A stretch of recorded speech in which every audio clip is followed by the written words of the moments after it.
దేవుని కోసం ఇది చేయాలి, అలా జీవించాలి, అలా నిలబడాలి, ఇది సాధించాలి అని మన మనసులో బలంగా ఉంటుంది. అలా నిర్ణయం తీసుకుని కూర్చుని కష్టపడితే అది సాధించగలమన్న విషయం కూడా మనకు తెలుసు. కానీ రేపు చేద్దాంలే, సోమవారం నుంచి స్టార్ట్ చేద్దాం, మంత్ ఫస్ట్ నుంచి స్టార్ట్ చేద్దాం అని వాయిదా వేస్తూ ప్రోకాస్టినేషన్, లేజినెస్, ఫియర్, పర్ఫెక్ట్ గా ఉండాలి అన్న ఉద్దేశంతో పర్ఫెక్ట్ టైం కోసం, బ్రేక్ త్రూ కోసం వెయిట్ చేస్తూ ఉన్న టైం ని వేస్ట్ చేస్తూ ఉన్నాం. దీనివల్ల మనకు జీవితంలో ఏదో స్ట్రక్ అయిపోయిన ఫీలింగ్, నిరాశ, యాంగ్జైటీ, స్ట్రెస్, ఇది మనం చేయగలం అయినా ఎందుకు చేయలేకపోతున్నాం అని మన మీదే మనకి కోపం, జాలి, అసహ్యం కూడా వస్తుంది. దీనికి సొల్యూషన్ ఏంటి అంటే మన మైండ్ సెట్ మారాలి. ఎలా మారాలి అంటే ఒక విషయాన్ని సీరియస్ గా ఆలోచించాలి. అదేంటంటే మనకి ఉన్న టైం చాలా తక్కువ. ఇంకో 30 సంవత్సరాలు బతుకుతామన్న గ్యారంటీ ఉందా? 20 సంవత్సరాలు బతుకుతామన్న గ్యారంటీ ఉందా?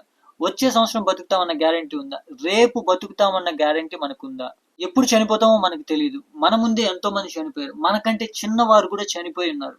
కానీ దేవుడు మనల్ని ఇంకా బతికించి ఇంకా సమయం ఇస్తున్నాడు అంటే ఇంకా అవకాశాలు ఇస్తున్నాడనే కదా అర్థం. ఆ అవకాశాలని వృధా చేయకూడదు, ఆ సమయాన్ని వృధా చేయకూడదు. చనిపోయేలోపు దేవుని చిత్తంలోకి వస్తేనే కదా ఆ జీవితానికి అర్థం, తృప్తి ఉండేది.